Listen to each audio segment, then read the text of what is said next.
So in essence, you're a shaman. Perhaps you could say it like that. Okay, Yeah. cool. When you told that story, that resonated with me because I was thinking about an experience we had together. We went to a year back to mushroom ceremony together. With a shaman, yeah. With the shaman from, I think, Colombia, that it was. I don't remember, no.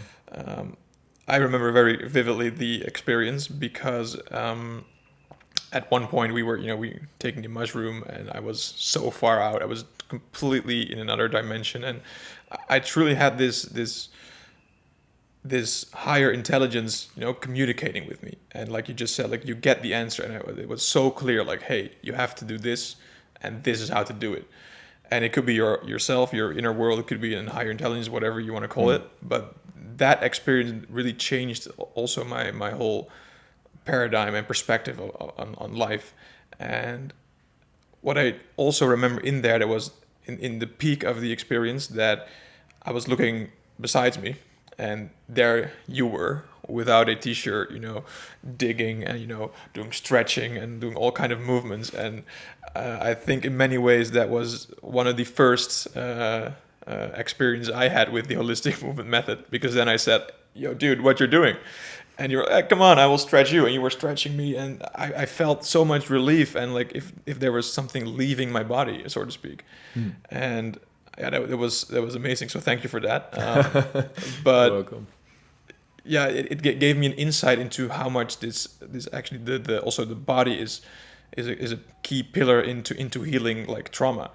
Well, it's good that you say that, because what I did back then at the ceremony was opening up my body. Like I said, I work from the bottom up. So the physical movement initiates an emotion and a mental aspect.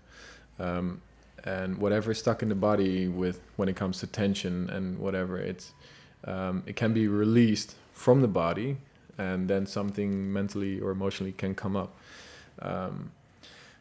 And when it comes to like the shadow aspect of ourselves, we tend to repress certain thoughts or certain emotions and whatever is down there. But whatever we repress tends to come back, and tends to come back out of the surface, towards the surface. And it does that by giving you physical symptoms. So when you focus a bit more on the body, and especially in these type of ceremonies, I remember I was shaking and trembling, and we spoke about catharsis, what I tend to initiate voluntarily. I did that there involuntarily. So sometimes I was shaking and shivering, and the body just needed to release that. And that comes from the aspect of what you see in the animal kingdom. So when a lion chases a gazelle, the gazelle was first grazing grass, and then it goes into the fight or flight mode because it's in danger. So you have the gut brain, the instinct, who says you need to run now. So the system will say, forget digesting your food, you need to go now. So all the energy goes towards the muscles, and the gazelle needs to run as fast as possible. And when the fear is gone and the gazelle is safe again, it will shake and it will shiver to release the tension of that moment of fear.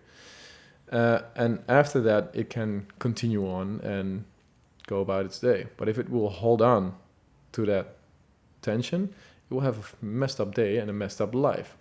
And animals are able to release that, but we don't. Well, we do, but we forgot shake that. It up. Because, yeah, exactly. Because our intellect is so developed that it can ignore the physical. Okay.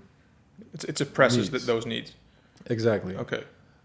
And what I tend to do in my work, because I've had many people who had physical symptoms and diseases and many of these things, is because they repress whatever instinctive needs the body has.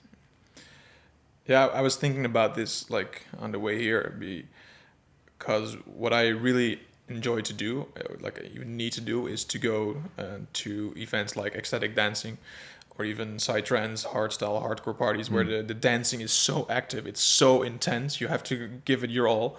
But I afterwards always feel like so much of a relief, you know, like if I needed it from a therapeutical perspective, if I actually needed to get rid of this energy. And that really is basically what you're saying. Like you have to physically, you know, undo yourself of all this like trauma, right? Yes, exactly. In one of the workshops you went to, I have this exercise called improvisation, and it's kind of like dance-like, but it's also during the dance you want to see what your body wants to do if it wants to move, and that's the way how to let the body release whatever tension is there.